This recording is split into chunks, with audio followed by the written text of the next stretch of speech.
It's that time again for EverQuest Next Into the Portal. Your hosts for this evening are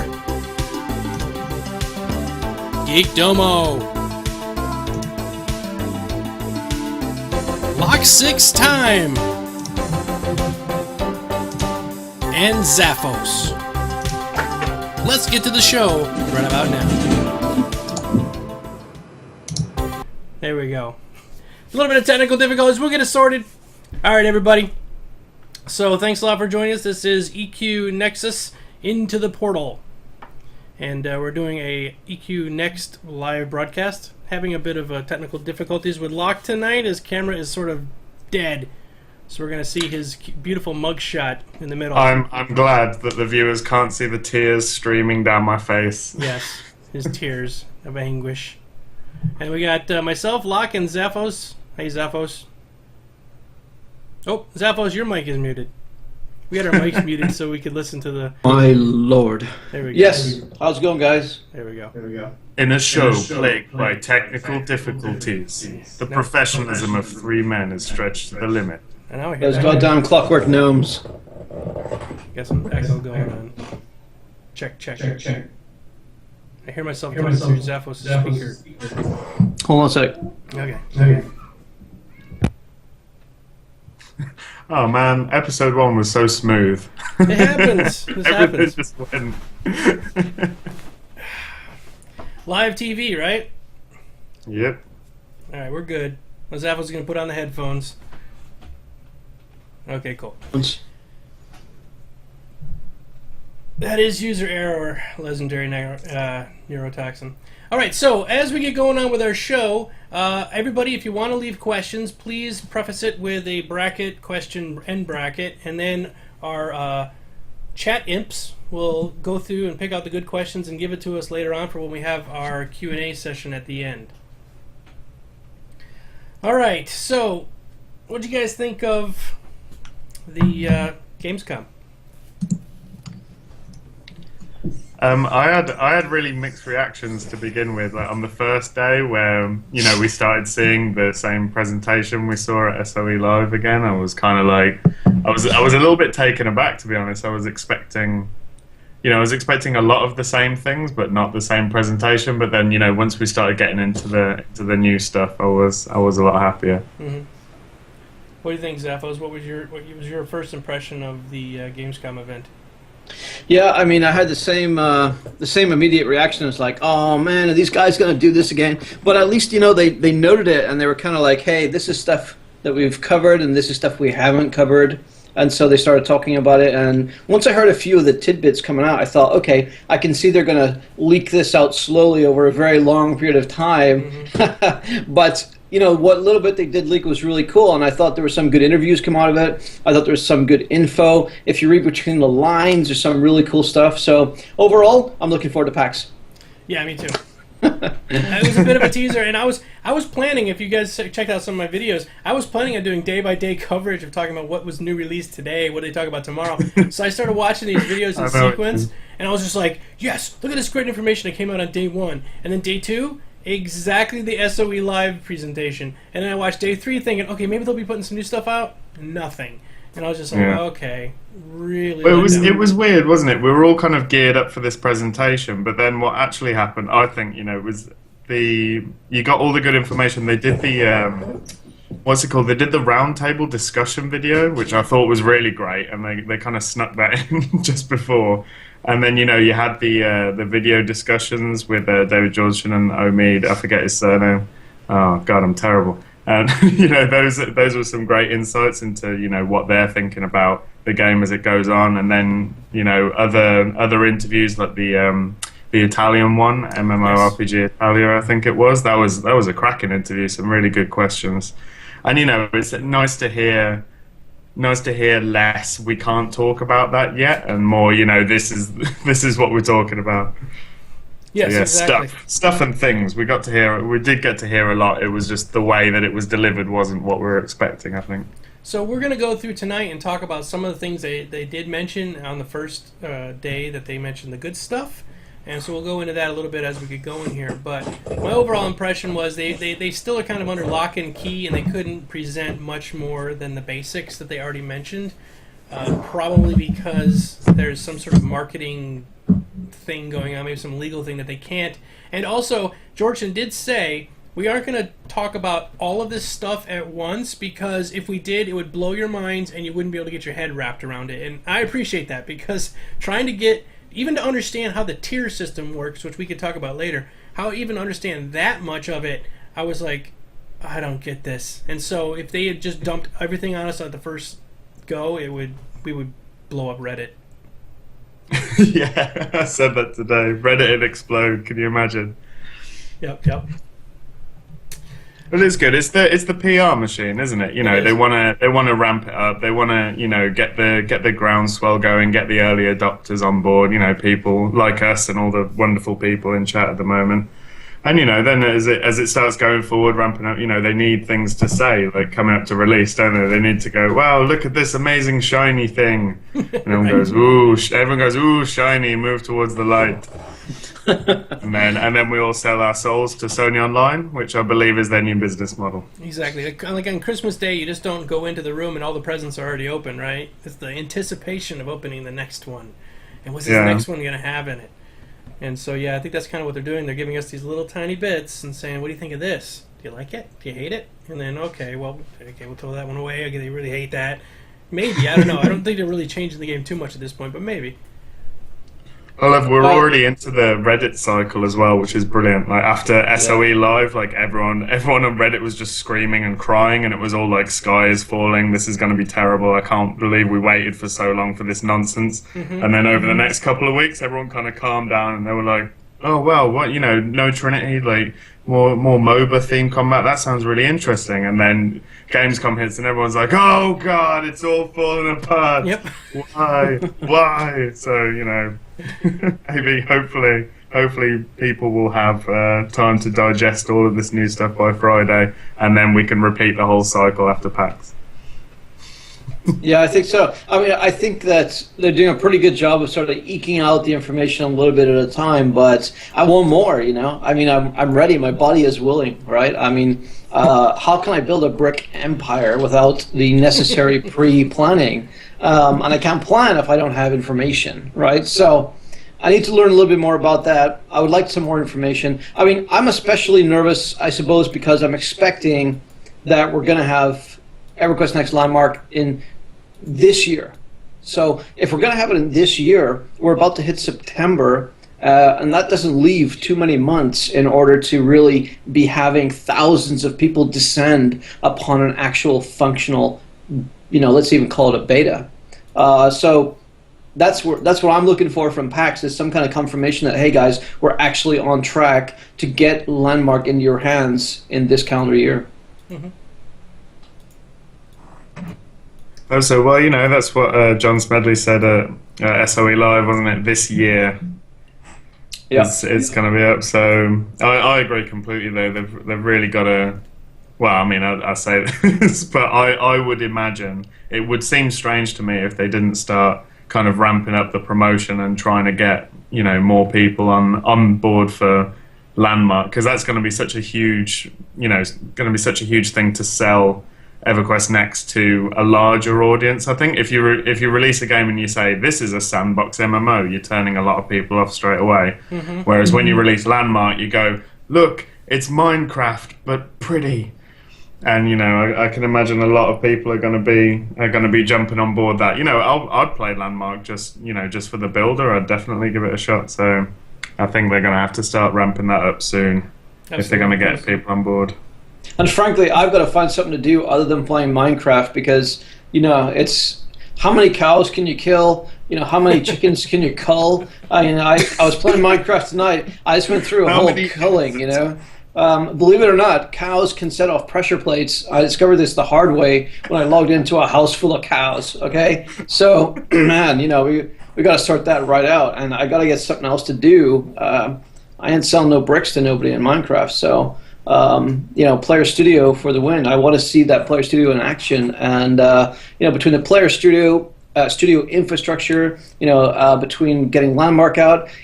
I'd love to see a timeline. We've heard about this open development, and not that I want to rag on the devs because they're doing an awesome job and they're just such happy, shiny people. I want to, just be happy for them. But I would love to see a roadmap in the spirit of developing with the community. I'd love to see that roadmap of, hey guys, we're going to publish a roadmap. Here's when you're going to see the beta for Landmark. Here's when you're going to see Landmark. Here's what we're going to do with Landmark over the next 24 months. Here's when you're going to see EverQuest next beta, and so forth and so on. So I'd love to see that roadmap, a little bit similar to what they've done with PlanetSide 2, I think, in that open development kind of spirit, right? Mm-hmm. Can we take 1 5-second break? There's apparently everyone's saying the stream is almost frozen, so I'm going to restart it real quick. We'll be right back. Cool. I'll miss you. All right.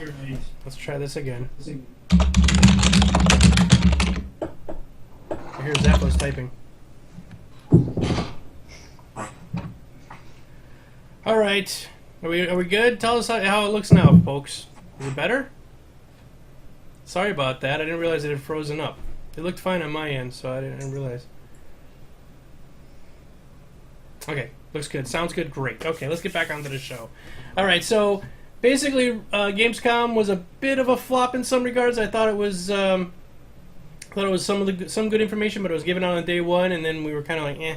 I mean, that's why they're also stretching out the release of all the other information. So it's a voxel. It's a voxel stream now. I did just have a thought, actually. Do you know what I think it is? What's that? There was loads and loads of talk, and we talked about great things and everything. But I think people were expecting to see another race, or they were expecting to see maybe some more like combat things, a new area, flyovers and stuff, and the all the videos of the building and everything, the time-lapse ones. It was amazing to see like what you can achieve in such a short space of time, but it was the same character models doing it in the same areas, actually building things that I think we've seen before as well. So Right. I think if they just had a little bit more, a little bit more to look at, maybe people would have been a bit happier early on. No, they're still saying it's freezing. Huh. Oh, I can't stream this way. I wonder if it's Twitch, because I'm looking at my end. It looks okay, but of course I'm hosting, so. It looks okay to me. I actually don't see it freezing. It looks, fine to me. Okay. Well, we could soldier on. We'll soldier on. Totally. Yeah. Yeah. Half the people are saying it looks okay. Okay. So we'll go. We'll keep going. Okay, the rest of you just need to get new internet, okay? Like, I can give you... No, don't go down that road. I can give you like 3 different companies. What country are you in, first of all? Start making fun of people's internet. They're going to get all worked up. All right, so let's go on to our next topic, which is, what are the differences between a sandbox game and a theme park game, and is EQN a sand park? So what do you think? Go shoot. You got it first, Locke. You go for it. Cool. The differences between a sandbox and a theme park. I guess like the biggest thing for me is like in a sandbox, players are expected to set their own goals, and players are given mechanics within the game to achieve a broad range of things, or to achieve a very broad range of play styles that all have to work together. So the players that you are with become the content. Whereas in a theme park, it's very much about, there's the boss at the top of the hill, so climb the hill, fight the boss, go back down again and do it again tomorrow. And I think the thing that will make EverQuest Nexus Sandbox for me would be if we have that kind of level of different players. One thing that was talked about this weekend was more like social classes, things that we've seen before in Star Wars Galaxies, like dancers and musicians. Because of the multi-classing system, everyone's going to be able to do that. They've said that to be a crafter, you don't have to get involved in combat at all if you don't want to. We've talked about the way that the world's being built and so on and so forth. And I think it comes down to how players are going to interact with each other. And they've said one thing David Georgeson said that I tweeted immediately after he said it in the first presentation was, we never, never, never want you to have the same experience twice. Mm-hmm. And I think that for me is, that basically means it can't really be a theme park, can it? Because you can't keep turning up and knocking on the same door, week after week. And, if you're not having the same thing answer, then that's not a theme park, is it? That's an emergent experience where you have to go out and find. You have to actually go out and find, what it is that you're going to do and set your own goals. Mm-hmm. Mm-hmm. So that's a lot of words. I just said. People like your mugshot. Zaphos, what do you think? If I were a dev creating a sandbox game, the tagline would be, we give you the tools to play the game your way.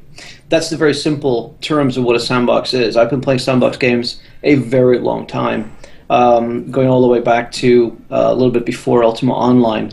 And a true sandbox game gives you the tools to play the game your way. You want to be a crafter, you can rock out a crafter. You want to be a stealthy rogue in a hooded, cloak, sneaking around, spying and stealing and killing, that's your bag, go for it. You want to be a summoning mage, you go for it. You want to ride ponies around the world and discover things that nobody else has seen, tell stories about it later, go for it. It's all about the tools. The more tools you have, the more sandboxy it becomes. I think in a modern MMO, the current player base has been kind of tuned to expect some kind of linear element. I think it's good to have that. I think it's good to take a rallying call and use that as a hook to kind of teach players how to play the game, but then set them loose and let them discover it. Or if they're an advanced player who's already played the game and maybe rolling an alt or are very familiar with sandbox games, let them go and do their own thing. And I think we've heard that that's part of the plan. So I think that's all good stuff. I think overall for me, a sandbox is about having tools. So if, for example, I can go out, head in netherly direction and choose to do whatever I want and ignore the rest of the universe, then that's what I can do. Can I build a house over there and then there are hills and find gold and great things? That's important. It's about deciding what you want to do with your time and how you want to do it. That's really what it's all about. It gets rid of concepts like end game and roles, and it gets rid of a lot of what I would call cliches in modern MMO games, and gives the power back to the player to craft a world that they're excited to be about. When people always ask me, why don't you like quests, Zaphos, right? Because I hate quests, right? Quests are the bane of my existence, right? I really, literally, passionately hate them, right? And what I mean by that is, don't give me a quest where I have to go do something because, go kill 10 rats, right? The old cliche. Now we have a cliched gaming term. What I want to do is, I want to tell my story. I don't want the story to be told to me. I don't want to be a sort of unwitting player in somebody else's story. I want to be the story itself. Right. I want the Zaphos story. And when you can play the Zaphos story, or the Locke story, or the Geek Domo story, then you've got a sandbox. Are you a big Eve player? I played Eve for a while. I got scammed in Eve. I did some scamming in Eve. I took part in some major historical battles, and that's a little bit like EQ Next, right? Because we're gonna, those can never take place again. They've come, they've gone, and they're part of the history books now. And that's what's exciting about Sandbox. They were recruited by players. Yeah, they were totally thought up like, we want to scam this guy, we're going to figure out a way to steal his ship or whatever they scam they came up with, and they made it up themselves. There was no NPCs that they had to interact with. They just did it, and there it is in the history books. And it made it to like Time Magazine and all these other places that talk about a video game. It's probably the most successful MMO to date, I think, that's been pure sandbox. Now, yeah, with the exception of maybe Ultima Online, I think back in the day, Lord British set the tone, and he still continues to do some pretty cool stuff, Richard Garriott. But I think there's some really cool things that you can do. EVE Online is a good example of some of what's possible, but it has flaws, right? And let me just ramble for a second here, okay? Because God knows I never ramble. Never ever. Go ahead. Ramble. What needs to happen, though, is why is EVE Online not have millions of players? Because the barrier to entry is too high, and there's not just enough of the theme park to bring people into the game and teach them how to play and teach them the tools. So you need to have some kind of ability to teach players the tools before setting them loose in the world to go out and make their own game. You know, even in Minecraft, you sometimes get players sort of saying, "Why am I playing this? You know, I've got a bunch of diamond and ore, and I built a house. What else the heck am I going to do?"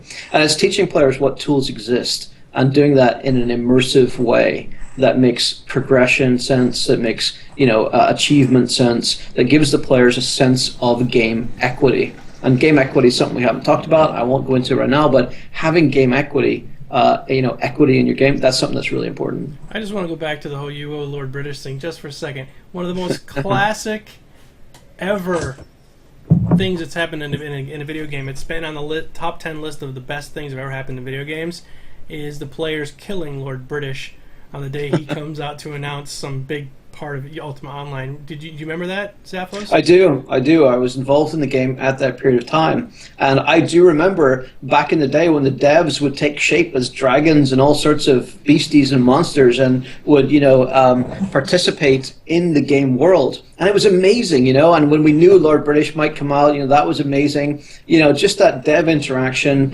because they're leveraging the tools from the developer side to make the player experience more meaningful. And just like you mentioned, Domo, players will never forget that. Right. And, you know, that's a great thing. Now all devs, when they come out, are invincible mode because right. of what happened to that.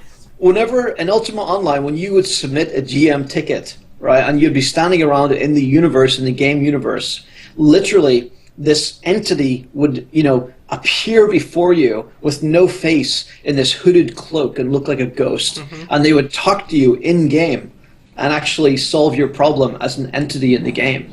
Those days are long gone, and those days should be brought back. Well, some of the people who watch my videos know I used to be a guide for EverQuest, the original EverQuest on Irolosi Mar. Sorry, I'm really bad with names, as you know. And yeah, I would literally show up. My character was a troll. No, what was I? No, it was an ogre. And I'd show up, land right in front of them. I had little glowy swords, and I could pull people out.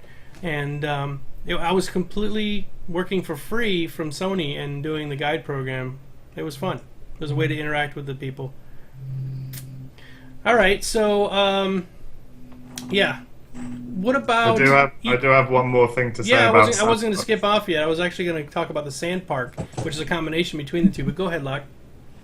I think it's something that I noticed people talking about in chat, that the open world PvP aspect of a sandbox turning players off playing a game. Now, to me, like when Zaphos was talking about EVE Online and people not getting into it, I think, you know, I think the learning curve is very high for EVE, but I think people would be more likely to stick with it if the actual gameplay was more engaging than it is. I find that was actually the thing that put me off EVE. Like, I really liked learning all the systems, and I loved like the huge world and do what you want. But then after a while of just, you know, doing the gate jumps and everything's very passive, and you could almost like alt tab out and, you know, be doing something else while playing EVE. That's, you know, I like to be really super focused and engaged in a game. So if I could play a game with a combat system like Guild Wars 2, but with depth and mechanics like EVE, then, you know, that's GG, see you later world. You know, I'm gonna stay there for a while. But, you know, is that something that has to happen in EverQuest next? Do we have to have open world PvP for it to really be a sandbox?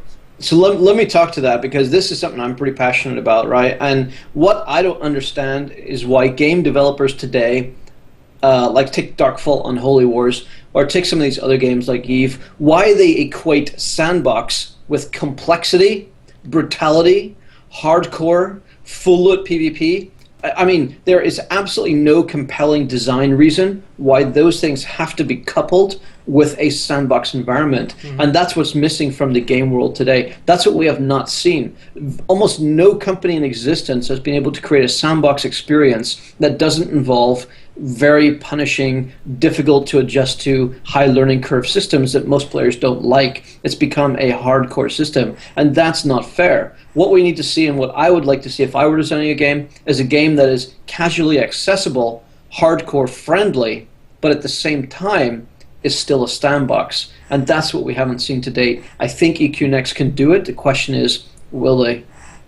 I believe they're setting themselves up to do exactly just that.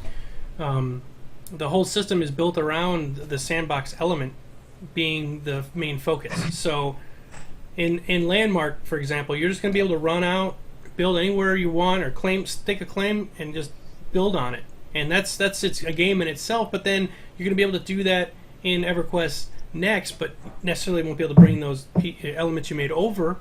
But you can still set things up in Landmark and then go over to EQ next, do your quests if you want, do your rallying calls, and then go back to Landmark lands and do that kind of stuff over there. Good times. Yeah, oh, I have a segue. You have a segue? Yeah, talking about the Sand Park. Mm-hmm. I know it's a total theme park and everything, but I played Lord of the Rings online for about 2 hours when I was bored one day after it went free. I think it's really cool. I haven't got a problem with it or anything. It just, I just logged in to have a look.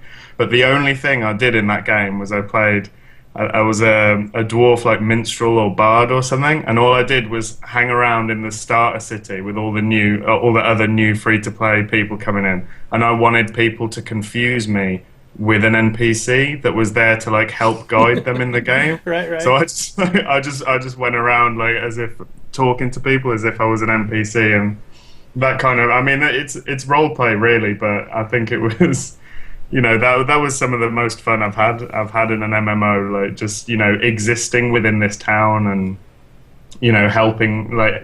helping people with things and not following any sort of quest line at all. Anyway, that's my little segue into. You want to be a hermit in the woods somewhere, passing out toothpicks or something like that to random people walking by. Yeah, how awesome would that be though? Like if you could be like some sort of super crafter that you could make something amazing, but then you decided you wanted to live halfway up a mountain somewhere. Yes, yeah. Or if people wanted to come out and visit the hermit to get the gems. Why does he live up the mountain? Because he's an asshole. Right. And he put a whole bunch of like alligators or something like that on the way up, so you had to like fight your way up the mountain to get to him. And then when you're up there, he makes you jump on one leg and sing a song before he sells you the item because he's a lunatic. So I'll tell you a story. This is a story. This is Zaphos' story, right? So this is Zaphos. After I had gone through my crafting phase. And crafting had given me great mighty strength. I had the strength of 20 small men. And then I went out into the universe and I decided I'm done with crafting. I've sold all the bricks I want to sell. I'm going to decide to do something more adventurous now. I want to be a warrior. So I took all that great strength and I became a warrior. And I went out into the world and I warriored my way around the world. I killed many an innocent. I pillaged. I murdered. I took what I wanted. And then eventually I saw the light and I saw the error of my ways. Mm-hmm. And at that point, on the same character, I decided that I needed to go off into the wilderness and explore the realm of magic. So I went into the wilderness with my deed in pocket and I found a spot that was mine. I placed my house. And from there I spent many months learning how to summon water elementals. And I summoned them perfectly until I was a master, until I could do it flawlessly. Mm-hmm. And I went off exploring around where the house was and all this kind of stuff. And I remember the day I was walking with my elemental, and I discovered an ogre lord just walking in the forest. And it was one of the most scary, amazing experiences in Ultima Online. I'd never seen an ogre lord before. I'd never seen one just walking around. I didn't know if I could kill it. I didn't know if it would kill me. I was a master, but maybe it was stronger. I had no idea. And it was very, very exciting. That is the kind of chronology of your character that I want to see in EverQuest next. I want to see the ability to have many different roles, to have many different identities, and to be able to craft the kind of character that you want to craft, but yet have all your previous iterations have meaning and value towards what it is you end up being. And that is your story. Cool. That is not the story that every single other person did, because that's the way a theme park works. Where that's my story. Exactly. That's exactly it. Yeah. A theme park, you're going to follow the same quest line that this guy followed, that guy followed, that guy followed. Every single one of you are the same character, except you're a different class and different race, maybe. Other than that, it's exactly the same. But Sand Park, it can be open like that. It can be completely your thing. What you want to do, you want to be Captain Stinky and sit in a cave somewhere on the top of a mountain and yell at people randomly as they run by? Yep. That's your prerogative. That's the way you're playing your game. And you're enjoying the crap out of it while you're doing it. So, You know Exactly. what it is. It's putting the RPG in the MMO. Like what? So many of these MMOs come out, and there's no role playing to it because there's no decision making about what kind of role you want to play, what kind of person you want to be in the universe. Like Zaphos' story, that's just Zaphos. Like I'd find it, incredibly hard to believe that anyone had that same experience as him. Is that that Exactly. was his choice? Yeah. I doubt there's many people that spent 100% of their time playing Lord of the Rings online, pretending to be an NPC. Exactly, It's and maybe those kind of urgent things. yes, and maybe one day. Sorry, I was just gonna say, and maybe one day I'll tell you the story about the time me and some friends went out on a boat and we met water elementals and we fought. Maybe I'll tell another story of the time we went to the dungeons and we fought Balrogs and were invaded by other enemy players. There's so many stories, and I think it's what you guys are hitting on right now is that it's every person at every moment in that game world is experiencing their story, and that's the true nature of a sandbox. And you never did it to get your daily tokens towards Right. your next piece of epic gear either, did you? Or you didn't have to play every single week to get the bosses down, so you could go in and try to get that same piece of loot over and over and over again and hope that it would drop. Yeah, it's none of that stuff. They've been entertaining ourselves while we were away. Very nice. That's good. Very nice. Okay, the stream looks a lot better. Yeah, it does. Okay. Oh man. Oh, I saw that Midian Yeah, comment. very That's nice. that's too. Oh, Man, who is this Midian character? I don't know. Let's kick him out of the chat. Crazy. All right, so the fuzziness is gone. All right, I think I figured out what the problem was. All right, moving on to the next. Finally, I look like I'm not from 1984. Yes. thing. I still do though. All right, let's move on to our next one: mounts and quick travel parkour ponies. Nice. I like it. So, what do you guys think? This was the big announcement that just everyone went, "We're gonna have mounts." What do you think? Well, I was Go ahead, surprised that mounts were in, but I think that was because we saw like the parkour system and the items that affected movement. I kind of assumed that was because they were going no mounts. But yeah, mounts is cool. I'm happy with that. And I think the big thing for me that I've been thinking about it is, they've said like for Landmark definitely that if they want to, they can make the world pretty much infinite because it's procedurally generated. So I think a world like that without quick travel would be pretty grueling. Like, I mean, Domo, I know you've played Cube World. I don't know about you, Zaphos, but just the sheer distances between but the sheer distances between towns in that game, that's like I love it. that's a long journey for for someone with a full-time job. If they just want to travel, to a different city, or just meet up with people. I think you need to have some sort of fast travel, and if the world is on that scale, like if it only ever takes 10 minutes to get from one place to another place, then obviously, but we don't know. I'm kind of hoping that the mounts will be somehow crippled in a way, like they're just mildly faster than walking, but they got a limp or something like that. It's, A two-legged horse. yeah, two-legged horse. You gotta hope you're not unlucky and get one with two front legs. Just dragging itself along. And it's like, yeah, we got mounts, but they're really bad, and they sort of like fall over every time I stop, or I gotta feed it a ton of food to keep it walking. Something where it's just like, okay, we got mounts, but they're just a little bit not so OP, not 100 or 310 fly speed and shit that they have. Yeah. Oh man, I got the elephant mount, but it's Yeah. the one with the wheels. as soon as it falls over once, it's useless. Or if I get going down a hill, I can't stop. Yeah, go ahead, Zavos. What were you going to say about the mounts? I interrupted you.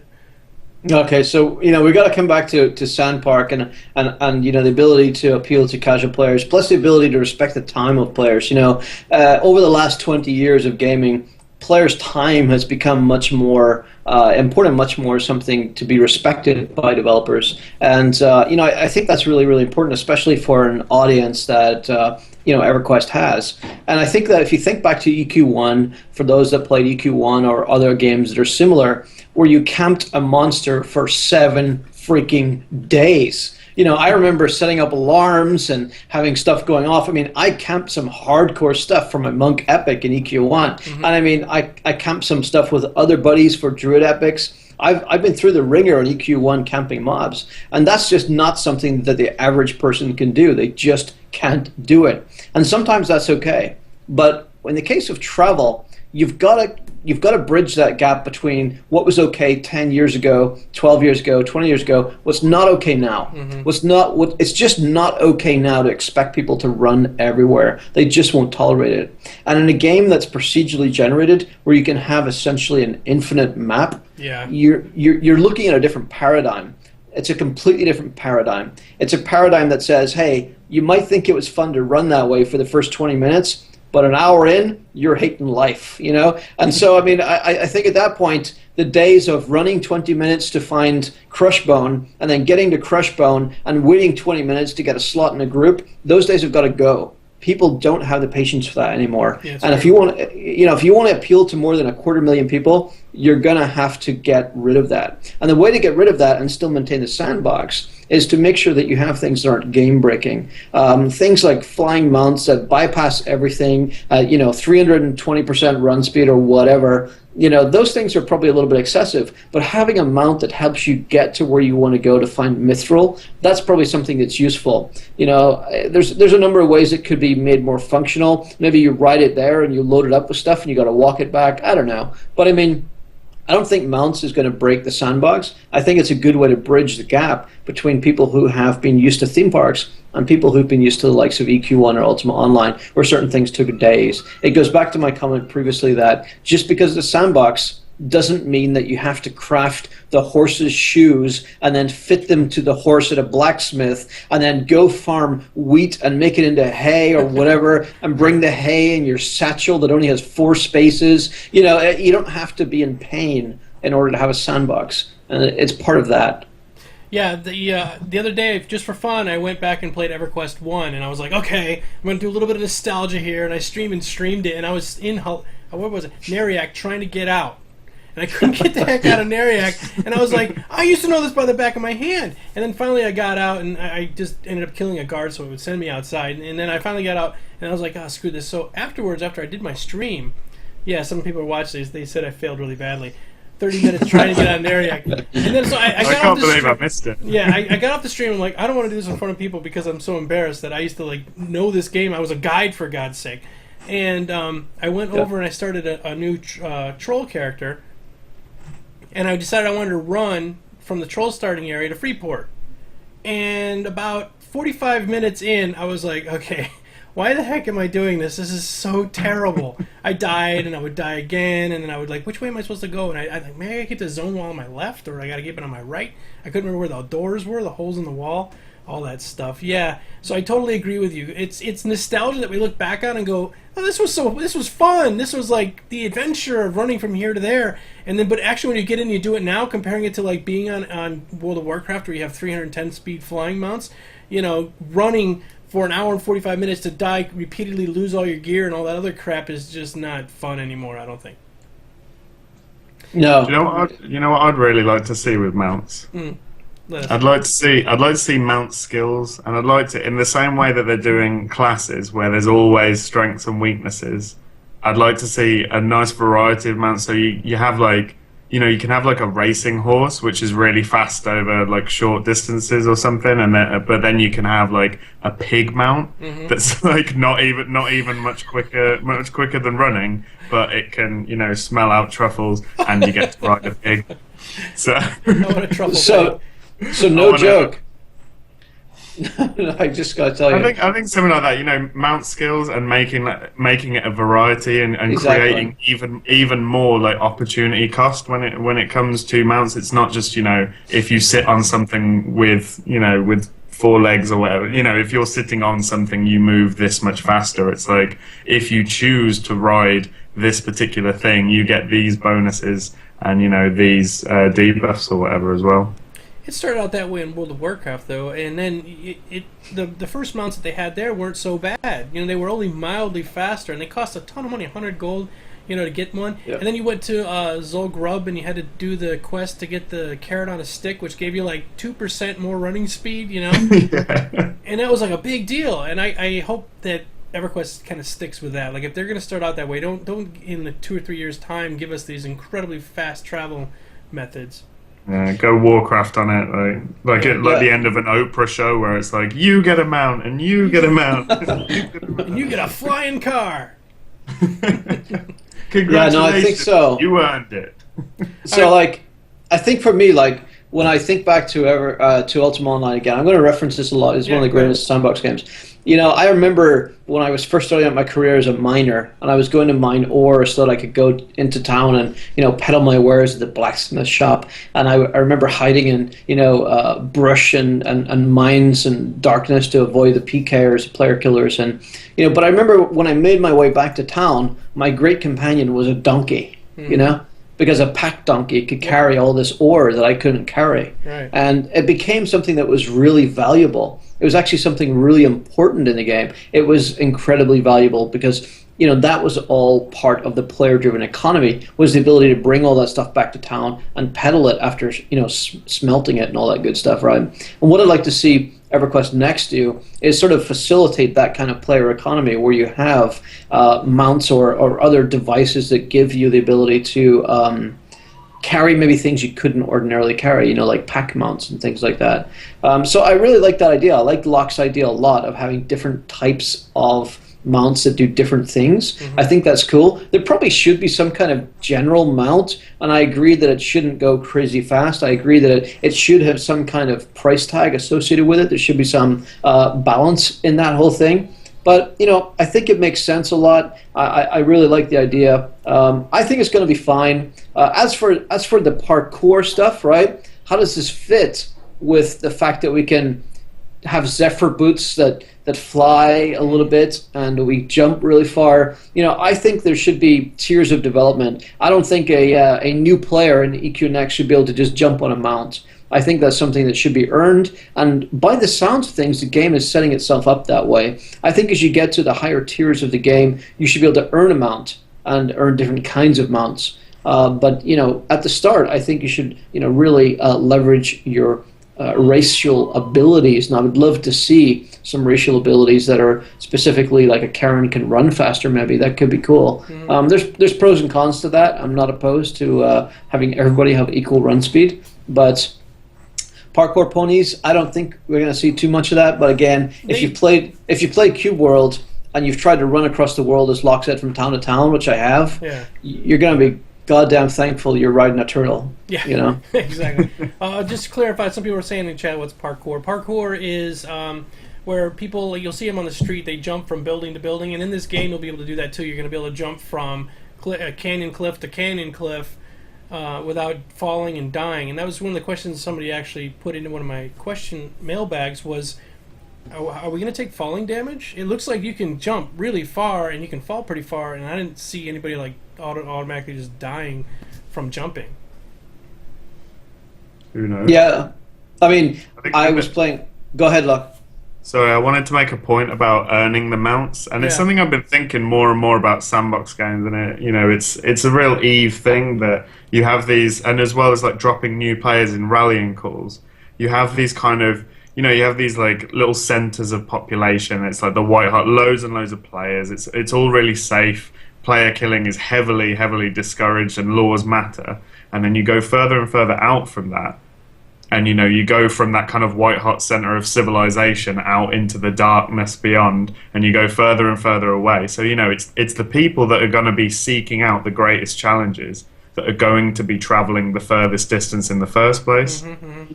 Do you see where I'm going with this? Yeah. Oh yeah, absolutely. So it should be you have a mount because you need the mount to go far away and come back again in a reasonable amount of time. It shouldn't be the case that someone who's decided that they want to like stick around towns and stuff, they don't need a mount. They're not going anywhere. Well, they do it for that, but that is also a way that keeps people interested in the game, because you stand around town and this amazing mount that glows in the dark and has fire shooting out of its butt.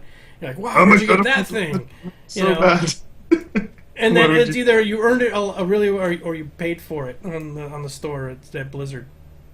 you know, you could buy those amazingly awesome mounts, and you could. Well, you know, that's why you pay you pay a subscription based game, isn't it? So you get all the content for free. Ooh, ZeniMax. All right, we gotta move on because we've actually been doing this over an hour already, and we gotta wrap up our questions. So let me tell you one real quick thing. Let me tell you one quick thing. I think that what was really something that was really cool about EQ1 was the ability to create a travel economy. Mm-hmm. So, for example, druids could port people around and give them, SOW, Spirit of the Wolf, to run faster, and people would give them donations, and it was an actual way that druids made money in the game. Money.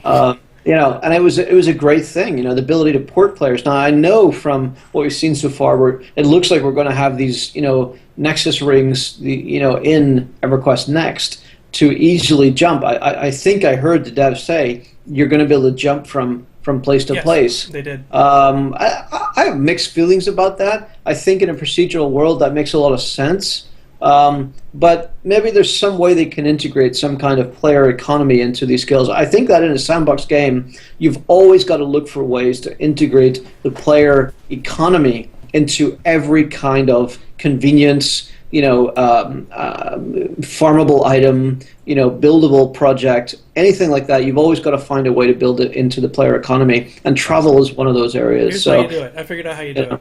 Here's what you do. You make it to where you can use the Wizard Spires every 30 minutes, or if there's a druid that happens to be staying there, he can send you anywhere around the world, and that way there's no cooldown, and you get to go where you need to go, and then the druid can make his money too. So, yeah, I think the best option it should. I think in an effective sandbox game, your best option should always be to find another player. Mm-hmm. If you need to do something, if you need something that you can't immediately do yourself, your best option should always be find another player. For me personally, I prefer the two-legged glow-in-the-dark horse. Mm-hmm. They say you were talking about a chocobo. Yeah, Zaphos is absolutely right. Just integrate it into the player economy, and Yep, I agree. It'll have to work. All right, let's move on. Just 2 questions. Let's go on to not to the question. We got a couple more topics. We'll get to that. Oh man, we got some good questions. Do we have to do like one-word answers on the next? Yes. Okay. Next topic. Go. Rapid fire topic. Can you become a real estate tycoon? That and in-game and out-of-game economies. Go. Live. Yes. Oh, next. Man. Yes. Next. Okay, I gotta talk about this. Yeah, go ahead, Zaphos. I have some stuff to say too, so go ahead.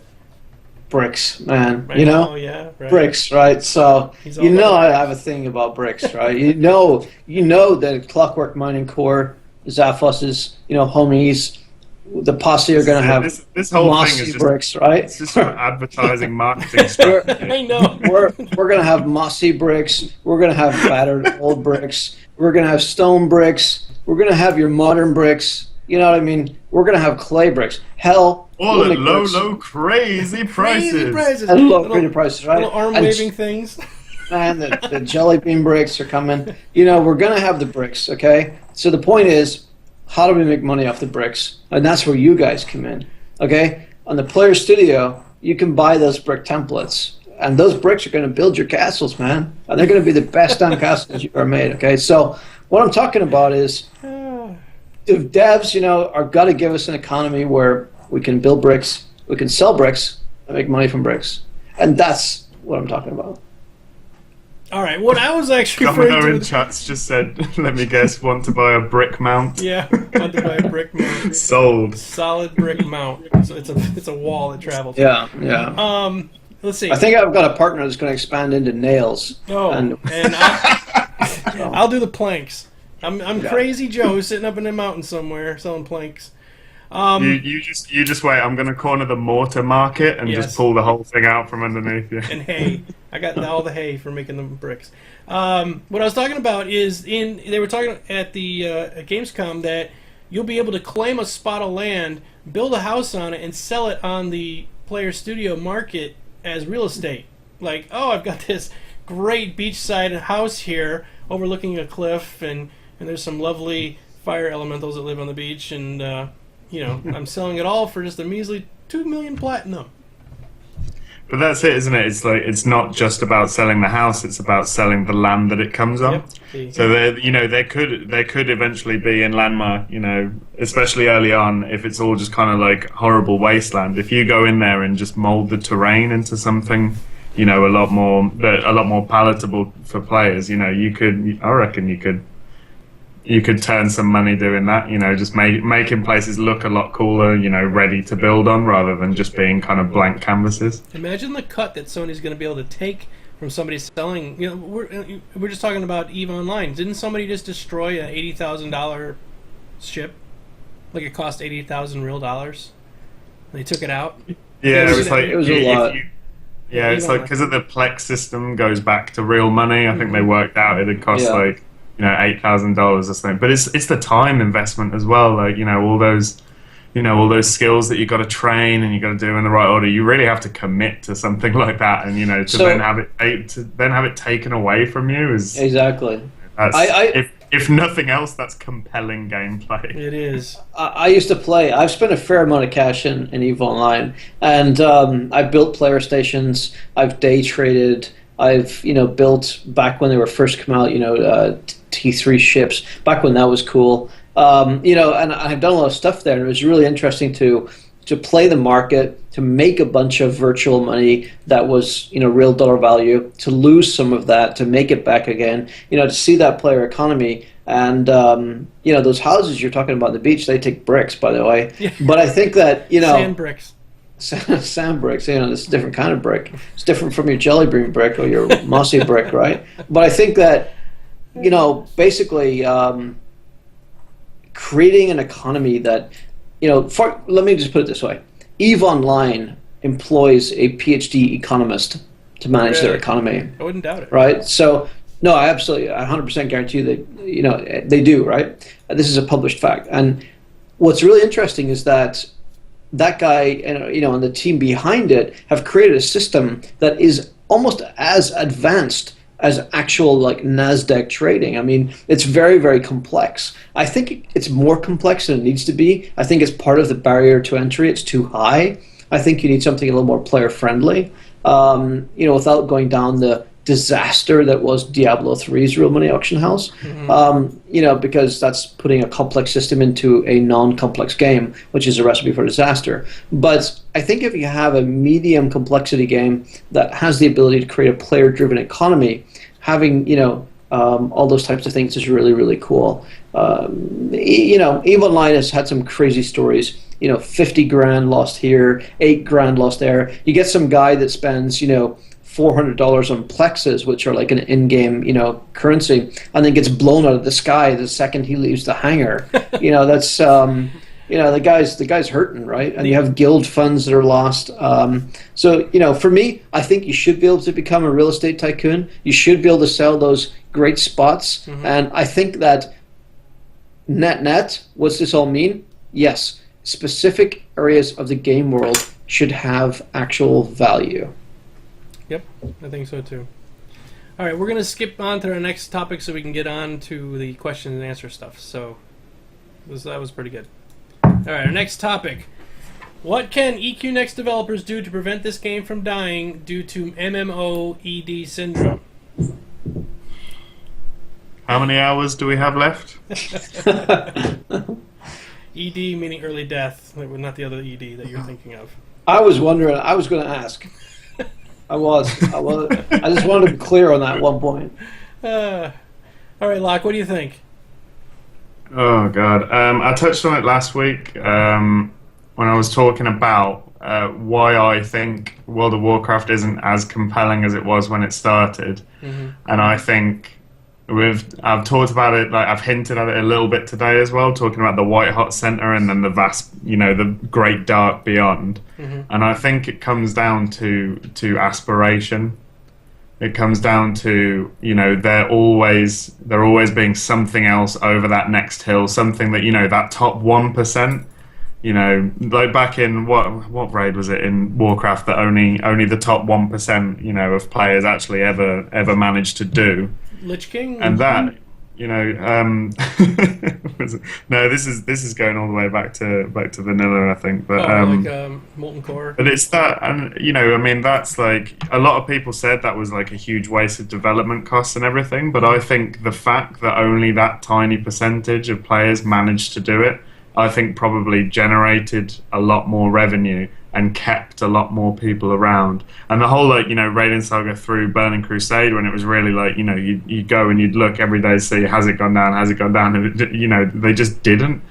And you know, even these top people, you know, that'd give them a challenge to like go at it, and everyone else would be watching, and then suddenly it'd go down, and it's like, wow, it's gone down, how did they do it? And then everyone else, you know, starts pushing towards it. But by this point, you know, the next cycle of content's already come. And I know that EverQuest Next is going to work in a very different way.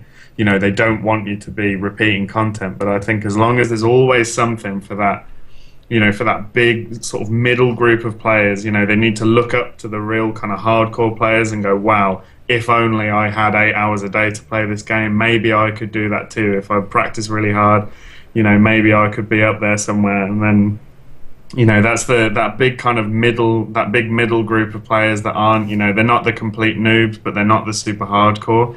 And I think, you know, that big blob in the middle is sort of the hardest to maintain and the hardest to keep around. Because, you know, the hardcore people are going to stick around because they're hardcore. The noobs are going to stick around because it's all new to them, and it's, you know, it's really shiny and exciting, and it's their first MMO experience that, you know, we all remember how incredible that was, regardless of what game. Right. But, you know, it's that big blob in the middle, I think, always has to have something to reach for, something just out of reach.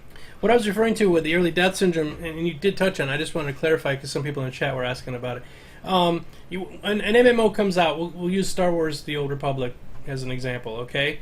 Excellent game, had amazing storytelling, it had win written all over it. You're talking about the Star Wars universe here, and it's just, it couldn't do anything wrong, right? And people joined into it, and within the first 20 or so levels, it was amazing, and then after that, it just, what were they thinking? And then it got worse and worse and worse, and then before long, gone. Like, everyone just said, I'm done with this, I'm not playing anymore. And that happens with many, many MMOs. You join up, you play the content for the first 20, 50, whatever levels, and then you get bored of it because you've already done all the rides in the sand park or the theme park, and you're just done, and you just go away, and you never even give it a second chance. Even if they say, wait, we were sorry, we fixed all those problems, it's really better now, you're never going to get those people back. So that's what I was referring to with the ED syndrome, early death syndrome, because it just dies a month after it comes out. And as well, that's the thing, because those hardcore players rush to the end, and then they just steamroll through everything, go, oh, it's a waste of time, and leave, and then suddenly that big blob in the middle, you know, they've got nothing to look forward to, because they go, oh, so it's just easy, I'll just be able to, I'll carry on, I'll finish the story, and I'll do the raids, and then, you know, you're just done because there's nothing out of reach, and, you know, you end up like the new players stick around, which is fine, and, you know, they have a lot of fun and everything, but I don't think you can maintain a large player base without, you know, having something to reach for in that way. Yep. And I'm not talking about gear treadmill at all, by the way. No, like, no, me either. I'm not talking about like carrot on a stick, like out of reach. I'm talking about challenges to overcome. Yeah. What do you think, Zaphos? Oh, I think a lot. Yeah. And I'll tell you for free. Go ahead. Charge him. Let it rip. You know, when you create a finite system, it inevitably ends. Mm-hmm. So the answer is don't create a finite system. So what I mean by that, what we have today in a lot of games is a finite system. Take, for example, you go to your Seven Flags, your Great America, your Disneyland, whatever. You have a set number of rides that you can jump on, and until the developers create a new one, you're shit out of luck. You got nothing to do. Right. And what I would like to see, you know, think back to when you were a kid, when you were playing with toy soldiers, when you were playing, you know, in my case, being a really old dude, you know, when you were playing, you know, Lincoln Logs. Like, oh, that was way before my time. I was way before. Back in my day. Like, that's right. So, you know, when you were playing Indians and train robbers and all sorts of shit, cowboys and Indians, right? Right. I played cowboys and Indians. You know, you never run out of things to do. You always found a way. Even if it was beating up the kid next door, you always found something to do, right? I That's mean, the PKers. Yeah. you know, we all go through that phase. But I mean, what I'm saying is, don't create systems that are dependent upon developer content. Right. Because when you do, that content gets destroyed. And in today's age of YouTube videos, of Twitch TV, you don't need to play the game anymore to to devour that content. You can watch somebody else who plays 12 hours a day devour that content, and therefore you no longer need to do it. Mm-hmm. It's just the way it is. So what you want to do is create a system that allows you to tell your story. And what you'll find is that player stories never end. They continue forever. They keep going because players will continue to reinvent themselves, reinvent the stories they want to experience, and do it in groups, do it solo, and do it in all kinds of ways. And it comes back to the concept of a sandbox. Give a player the tools to tell their own story, and they'll never run out of ideas. Give them ideas of the developers, tell them how to play the game, tell them how to have fun, and eventually they'll get bored. And that's just the nature of the beast. So you've got to pick your poison. You want to create content every 3 months and have players devour it, or you want to give the players a tool to create their own content and last forever. Mm-hmm. The choice is yours. Totally agree. Who's got a cat? All right, so the stream froze up, but you guys can hear the audio okay? We are going to upload this video to YouTube, so when it's on YouTube, it's going to be perfect because I'm actually recording it on my computer, so it won't have this problem. I really apologize, everybody, for the stream issues we're having tonight. No idea why it's doing that, but whatever.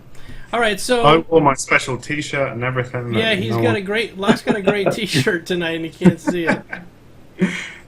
It's okay. I'm wearing the Green Lantern. I got everybody covered. Yeah, I'm wearing AC/DC. Yeah. Okay, so our question and answers. Locke? Do you have the list? Yeah, let's do it. All right, let's get started with it. Q&A. Question the first. I'm sorry I don't have the names of the people that asked them. Do you guys have anything epic planned for Landmark? I've got a crew willing to help with that empire. I assume by that empire means the Clockwork Empire. Or the bricks. Anything epic planned for Landmark? Especially Zaphos after they reveal that there will be a full economy in Landmark. It's not just going to be gathering stuff for yourself. Yeah, so I think I have to comment. Yes. Yeah, definitely there's going to be epicness abounding in terms of what we do in Landmark. I will be looking for a crew to build some really cool stuff, and damn, that's one hell of a Twitch delay. But by the way, yeah, so I will be really looking forward to that. I'm looking to put a good crew together. I want to buy a whole bunch of plots or earn a whole bunch of plots. We're going to build a bunch of stuff. The entry price is very low. It's just a certain number of bricks. But, very much so, I think that's going to be something that's really cool. I like the whole concept of co-op building. I think that's going to be where the coolest things exist in Landmark. So.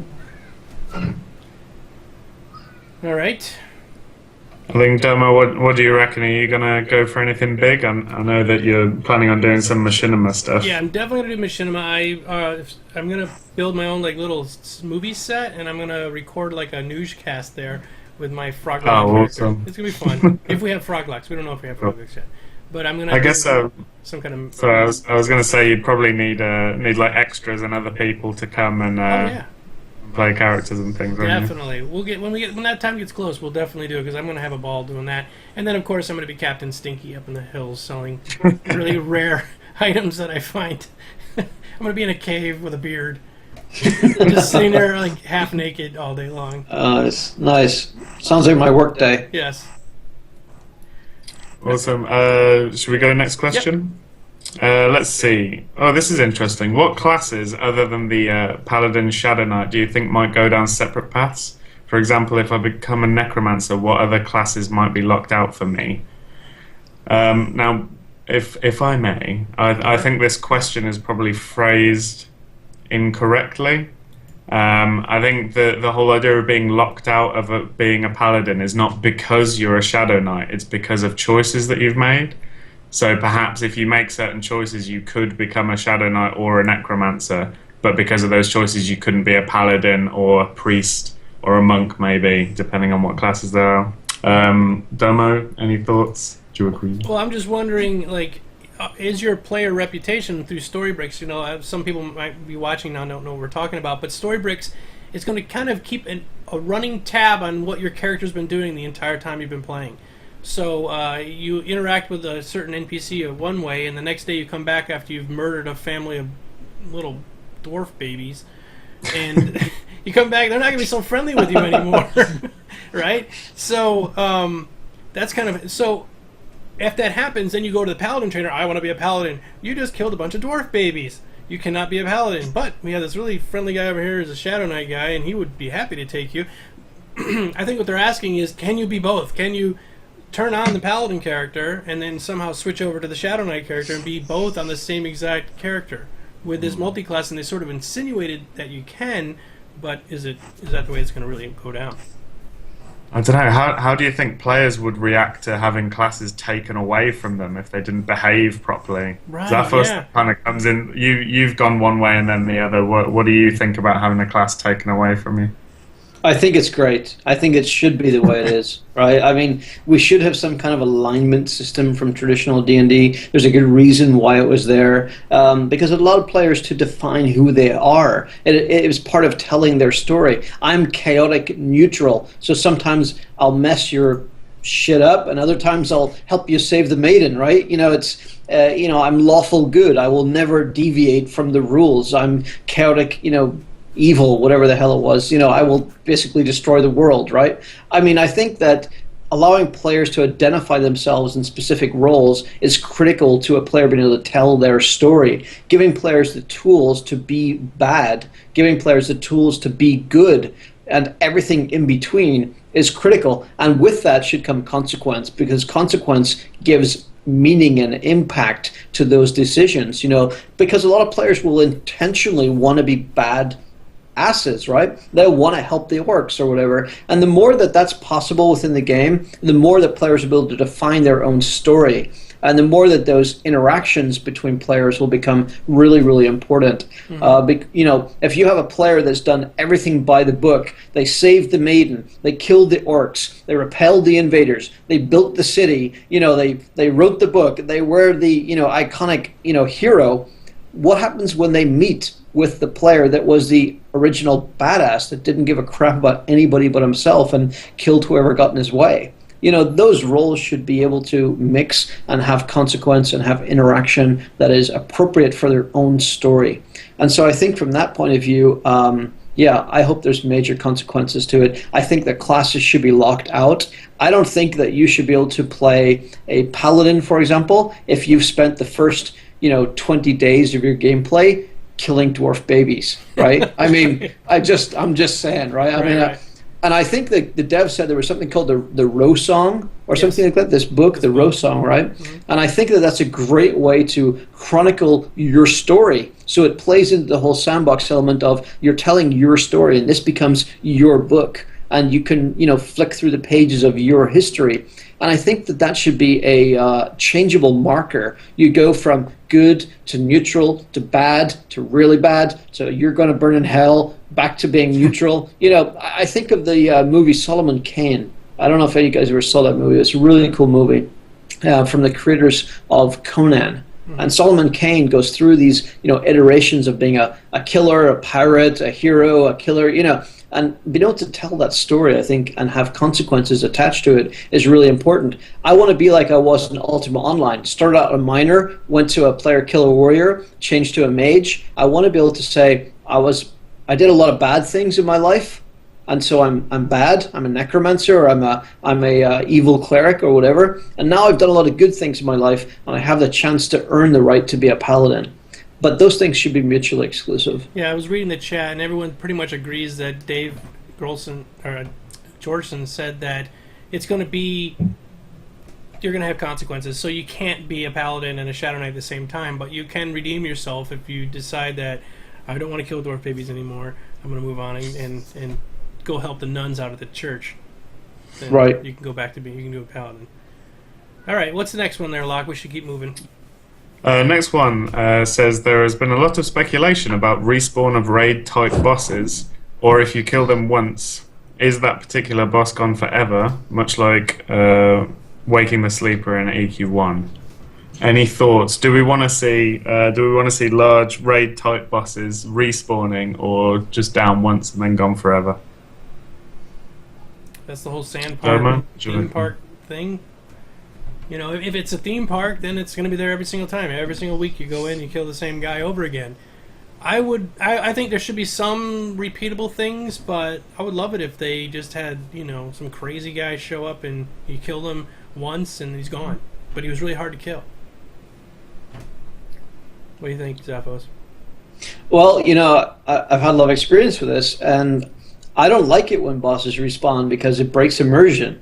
Mm-hmm. You know, when you kill that sumbitch, you should be dead, right? Right. You know, you've got to draw a line in the sand and say, what kind of game are you creating? Are you creating a game where consequences matter? And if consequences is part of the game, if emergent AI is part of the game, then when you kill that guy, then the guy should be dead, right? But okay. So people are going to get upset because they want to experience that same kind of content. So here's my idea.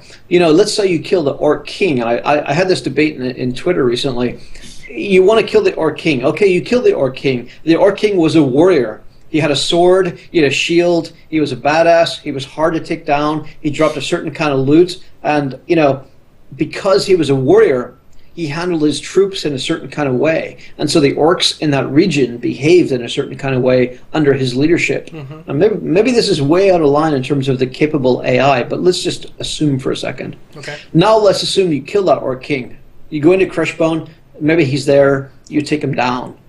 Maybe for a period of player weeks, there is no Orc King. The orcs are in disarray. They're not doing raids. They're not, you know, assaulting people on the lonely roads. They're just not really there. And players have a chance to move in and expand their territory. But let's say a couple of weeks later, the orcs get together and nominate a new king. And that king happens to be a necromancer. Okay. How does that change the way that the encounters take place, the orcs rally themselves, the orcs handle themselves? Maybe that's too subtle for a game, but what I'm really saying is I think it's okay that named monsters get killed and stay dead, but I think it's really cool to reinvent those monsters in a different way and keep reiterating on that. Great. Totally agree.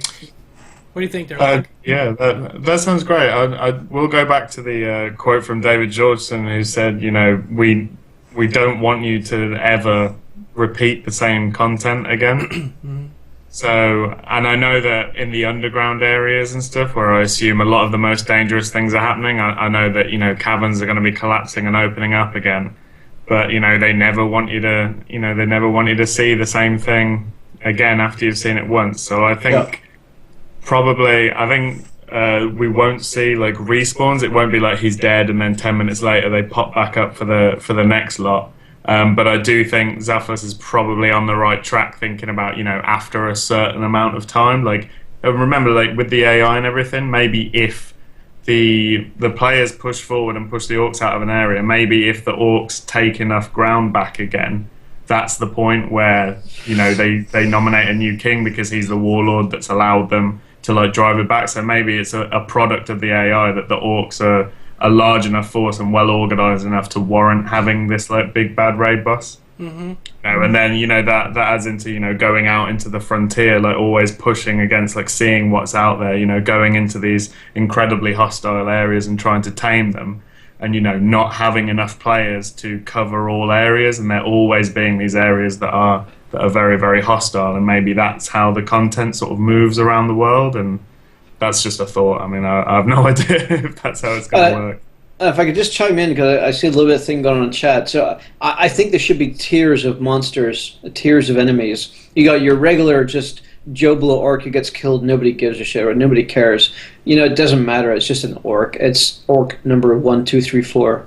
And then you have your sort of semi-rare monsters, you know, like you have your Orc Lord or you have your Orc Mage. You know, that's okay. Those guys, nobody cares if they just die over and over again. But then you maybe have your Orc Boss. Maybe he's a regional boss, right? And you kill him once, and maybe he disappears forever, literally never comes back. And then maybe you have the overlord of all the orcs in the universe that is a named Nagafan type, you know, boss. And maybe that boss reinvents itself over time so that other players can experience that encounter.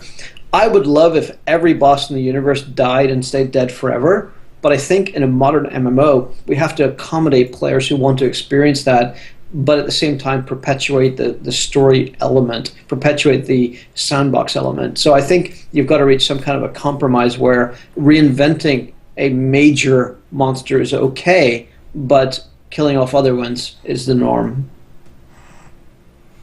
Yeah, so I think I agree. You know, if you want to create a compelling story, I think you have to have certain evil characters that persist for long enough, you know, to make them like real movers and shakers, you know, in the world, and you know, to make them important. And you know, when they go down, that should be, you know, the really big thing. You know, the end of the rallying call to finally take down the big nasty. Right. Anyway, we'll move on. We could talk. God, move on. That's next week's show. Yeah, next week's show. Next question. We'll try and keep this quick. Do you think they should have racial gear? Domo, what do you reckon? Absolutely. I think even Georgeson said it in either one of the interviews I watched or whatever. Or maybe it wasn't even Georgeson. It was one of the other devs. Said that they want you to be walking down a road and you see somebody coming at you and you instantly go, "That's an elf." Well, how do you know it's an elf? Because he's wearing elven armor, you know. And they want to be able. You should be able just to look at somebody and just immediately go, "Oh, I know what race they are from the way they're standing, the gear that they're wearing, or whatever." So yeah, I'm all for racial. I think it really fits the lore, and there's no reason that dwarves shouldn't have their stout little dwarven gear, and the elves should have something very flowy and majestic looking. Mm. Yeah, I'm all for variety. Zaphos, what do you reckon? Yeah, no, I think it's a great idea. You know, racial gear, go questing, find different bits of components, find different bits of resources, trade them with other races in order that they can build their racial gear. Player economy, I like it. But they didn't say that. Oh, I was just saying in chat, somebody did say that they didn't say it was only that race that could wear that gear, so you probably will be able to buy an elven chest piece or something. Go ahead, sir. Well, it'd be great. I mean, you know, have lots of different styles, have different styles that fit into the lore of certain races. Maybe, you know, different materials that need to be gone. You know, maybe materials that are found around their home cities a lot. You know what I mean? Would be incorporated, because that would obviously be what their kind of culture would be founded around, perhaps. But I don't think it should be. I don't think it should be limited to the specific race. I think, you know, the materials and the styles should be universal. Speaking of, go off on a tangent just for a real quick second here. Just think about the role playing a dwarf. I mean, you could go underground and build your whole like house and everything down there, and it would be totally something you'd never be able to do in any other kind of game. Even if you like other games that had player housing, you always had to have whatever they had on the surface. But a dwarf would be really comfortable underground, and I think it would be really cool. Or gnomes with like some sort of steampunk clockwork stuff that they could build in their area. Be really cool. Yeah. Diggy hole.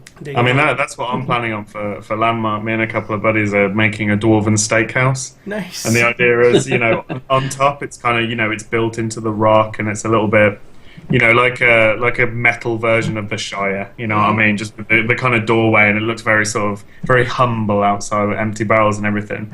And you go in, and there's dark, low ceilings. But as soon as you go down the stairs, it's like this very grand hall, like you know, like a big Viking sort of beer hall kind of thing, but just underground. And that's what I'm going to be doing. You guys carry on with your big projects. I don't care. I just want a steak. Hey man, brother. Next question. This is a big. I could talk about this one for hours. What about a system of law in EverQuest Next? Say you want to PvP random people, but if you get caught by a guard, you get tossed in jail for X amount of time, and say lose gear or money and have to try and escape or do your time. Big question. Has anyone got a big answer? Haven't even thought about that yet. Oh god, I've been going on about this non-stop. All right, then it's your question. Then go for it. God, yeah. System of law. I think it ties in, you know, just as much with a player economy. There needs to be contracts. There needs to be, you know, transactions between players, and you know the mechanics need to exist for that. And it was what I was talking about last week with having kind of different groups and things. You know, maybe less permanent than guilds, or you know, like different ways for players to organize themselves into different things. So, you know, you have your little trading group, which is part of a larger, you know, trading union perhaps, or maybe like you could have a shop, or you could start like, you could start a steakhouse, and a group of you could be in together and work in a restaurant. But as part of that, if you're doing a job for someone, I want people to be able to go, I'm going to pay X amount of gold for someone that can do this job for me, whether collecting bounty, escorting materials. I'm looking for caravan guards, and I'm going to pay you this much money. And you should go and you should sign that contract, and that should put you in that caravan group, and it should put you in the guard group, and you should go along. And then if that caravan gets there safely and the parameters of the job are fulfilled, then that other player's under contract to pay you. And I think, as you go further and further away from the population centers, that should matter less and less, because, there's less guards around, there's no one there to enforce it, there aren't witnesses and things. But I think, it ties into the idea of player economy and player interaction so well, that you're not just saying, I need X class for Y dungeon. You're saying, I need someone who can do this job for me. And we're going to make that contract, and that's going to be how we form our raid group, like using these contracts and using the economy to prop it up. That's the short version. I could talk about that for hours. Zaphos, I know economy is very important to you. What do you think of how that would affect the way money moves? Yeah, I mean, I think having some kind of lore consequences is really, really important. I still remember back in the days of Ultimate Online pickpocketing people in town and getting killed by the guards. It was a risk I was willing to take, and it paid off handsomely for most of the time. I think having those kinds of consequences is really, really good. So, yeah, absolutely. I think you said it the best. I don't have much to add to that. Yeah. Cool. I do think about it a lot. I think it's another thing. It puts the RP back in the RPG. If you want to be a bounty hunter, if you want to be a scout, you can do that, and that you can define yourself as that and look for work and offer your services. And then maybe if you make enough money, maybe you can start demanding higher prices. Maybe you can hire your own little group, so you can offer your services as like a ready, complete group, rather than as an individual. And maybe then you can grow out from that and build your own little mini empire of caravan guards. I think something like that would be incredible in a game. Obviously, not saying it's going to happen like that, but I would like it. Yeah. Domo, do you have any thoughts to add? No, you guys are doing great. Fantastic. Let's go. Another question. Do you think arena-type MOBA battles might be a good endgame draw? Oh, I think they're definitely shooting towards the MOBA audience. For those who are not familiar, they're talking about killing off the Trinity, and that's got some people upset. But the whole MOBA thing is such a new genre. It really only took off with Heroes of North. I think it was the first game that did it, and then Dota, and then Dota 2, and League of Legends. All these MOBA games are fantastic to watch, but they're also a ton of fun to play, and you can get into them at any level. You can be a complete noob and enjoy the crap out of them. And I would love to see some sort of EverQuest next MOBA type of combat. I think having an arena set up like that where they could do structured PvP or WVW or whatever would be awesome. Zaphos, any thoughts? Yeah, I'll be very honest. I'm not a big fan. I really don't care for it. I mean, I do like it. I suck at it, and I just I think in a sandbox game it has its place. I like to see it integrated in the world. Mm-hmm. I think there could be some really cool stuff. It all depends how they pull it off, whether it feels disjointed or integrated. If it feels integrated, then it's really cool. If it has consequences, if it's part of the player economy, if it's part of the player equity, et cetera, then great. If it's just this kind of latched-on thing, I don't like that. You don't think it would be fun to have it be sort of some place that the PvPers that are hardcore PvPers have an outlet? Because most of the people are really upset that so far we haven't heard anything about PvP. And I'd like to see a PvP server. Just a straight up PvP server? Yeah, like old style EQ1. You PvP server. It latches into those lore systems, to the racial systems, to the decision systems, alignment systems, and allows you to PvP that way. Okay. Yeah. You know what I'd like to see? What's that?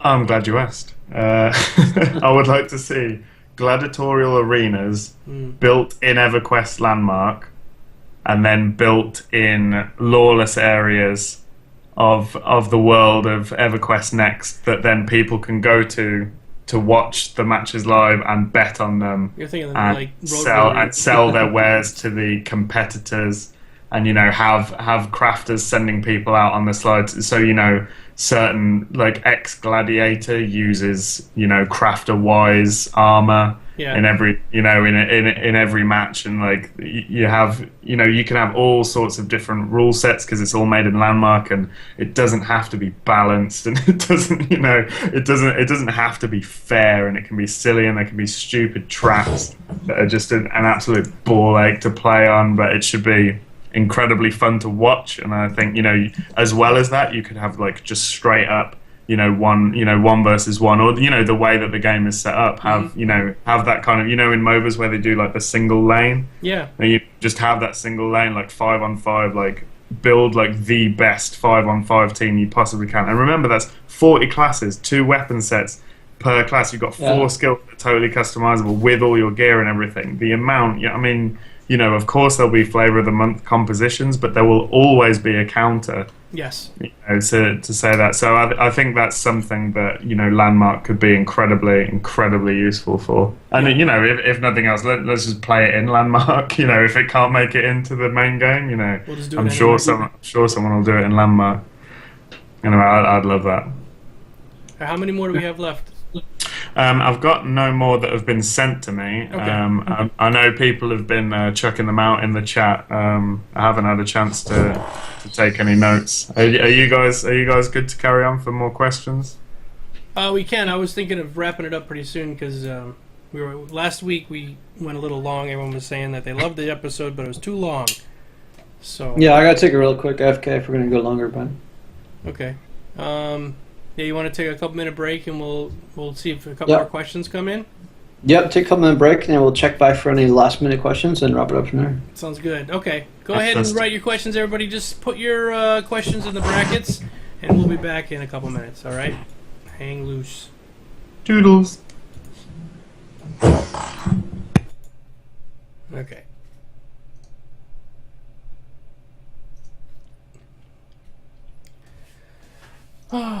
Well, we've had a bunch of cock-ups, right? It's been the technical issues. Oh, it's technical tonight. I'm gonna between this week and next week, I'm gonna install that new router, and I'm also gonna do the that other thing. And I'm gonna get it to where I can stream at frickin' 8K. I mean 8 mega, because I can. I mean, I've got the bandwidth. I've got. I spend like $150 a month on this thing. I don't know what's going on with my camera and Skype as well. I mean, it's sold as like it says on the box that it's great with Skype. I'm like, it was so great. Why is it crashing every time? Yeah, right. It's annoying. The last time I had like nothing else running as well, so I don't know. The mics are still live on the thing. Behind the scenes. EverQuest Next. Hey, at least guys, you guys know that we care. Oops. We're still on. Why is it still on? I thought I had my mic mute. Oh, I see. I have the mic on. Ah. Oh well. Maybe want us to sing him a song? That's well better, isn't it? Talking about messing up on the episode. Yeah, right. Alright, hold on.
All right, let's get back to the show. Woohoo! Woohoo. All right, everybody. So we're coming back. We're going to do a quick... We got 10 minutes. We're going to do a quick, as many of these questions as we can. A lot of questions. A lot of great questions, but we're running out of time. So we'll just do this real quick and get to them as best we can. All right. Some of these might end up as topics for next week, depending what happens at PAX. Anyway, okay, so questions. Let's go. Well, real quick, though, everybody, make sure you check out eqnexus.com. They're our sponsors, and they have a great community over there. You're more than welcome to bring up all these questions over there on the forums, and you can chat with those guys over there. Not this week coming up, but one of the future episodes, we are going to have a Q&A, like mailbag show, where you guys can write in, and what we're going to do just cover every single question that's either you post on the forums or you write in. We'll set that up in the next show. We'll talk about that. And we are going to be having some devs and writers and things like that coming on the show at some point in the future, as soon as we get that set up. So stay tuned for the good stuff. We'll hopefully get these technical glitches fixed and it won't be as bad. All right, so real quick, rapid fire these questions. Let's go through it, Locke. Wunderbar. Thoughts on maps and cartography, GPS tracking and mini-maps? Hate it. You hate the idea of having mini-maps? Yep, I do. Absolutely. Because you know what you end up doing is you're doing a quest, and you got this little bing, bing going off in the corner, and you just end up running at that. You're not paying attention to anything else is going on. You're looking at that arrow, which is telling you to go at that little dot, and that's all you're looking at. And as long as you aren't falling in a big hole with like lava or something like that, you're not paying any attention. You're just looking at that dot. And I kind of want to just go back. Maybe I'm just wishing, but I want to kind of go back to the whole, maybe something like a general, like go that direction kind of thing. But other than that, not down to the GPS marker. Zaphos, any thoughts on GPS? Yeah. I mean, we'll give you a free map with every order of bricks. Yeah, but I mean, Zappos map works. But besides that, I totally get what Domo's saying. I feel those days. I understand those days. Let me max out my sense heading by, binding it to my W key. What the hell? I mean, I love those days, and I miss those days dearly. But I think in the interest of making a successful game, there's going to have to be some kind of compromise, because I just don't see a world without maps. That's my personal opinion, and I think there is a way to protect what Domo is looking for, while at the same time still providing an integrated system that allows you to map the world and to see the world that you're in. What about I think a cartography skill? Like you just I mean, something like that. Again, I'm all for risk versus reward. If you want to actually put the effort into becoming capable in that area. I mean, I remember ultimately, there were things like that in other games. There's the ability to sell maps. I think if you can build that as a skill, that'd be really cool, and sell those maps, and have that be a viable skill for you that you can make player economy driven money from. That'd be really, really cool. Maybe those can be a slightly more advanced version of a basic map that comes with the basic player skill. It can be done. I play DayZ all the time, and you're loving life when you find a compass. Just like, oh my god, I found a compass. Yeah. And a map is just, but the map doesn't tell you where you are. You have to still figure out, using landmarks, okay, I'm between these two railroad stations, I must be right here, and then you look at the compass, and yeah, it can still be done, and you still have a fun time playing it. They have to take this hand-holding thing out. Yeah, I think, just before Locke, you chime in, I know that the devs have said that they want to get away from this concept of external third-party websites being the method by which you learn the game. So I do think there'll be a balance, but I absolutely get what you're saying. It should absolutely be an integral part of the player journey.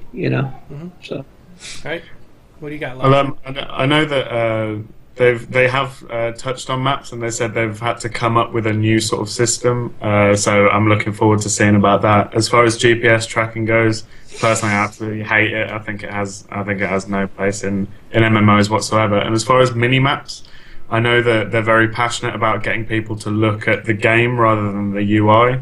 And I find that with mini maps, a lot of the time, when you're moving around the world, you're looking at the mini map, and then when you fight, you're looking at your hotbar. So you never have that point of actually having to look at what's in front of you. And if you have to just look and take in some landmarks, I think that would be a huge boost to the game. Let's move on anyway. Do you guys think they will add a Minecraft type redstone system into Landmark. Redstone as in what? You know, in Minecraft, so you can make like machines and things, and you can make like automatic switches and things of that nature. I think we have to go to the gnomes for that stuff.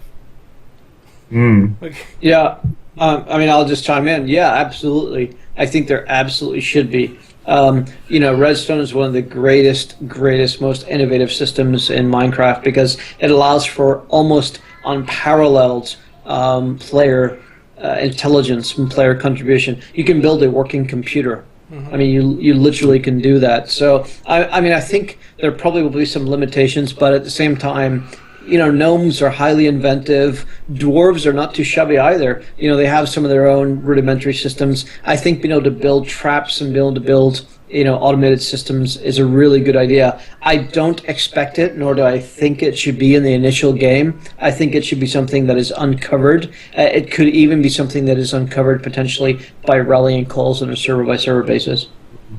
Okay. So.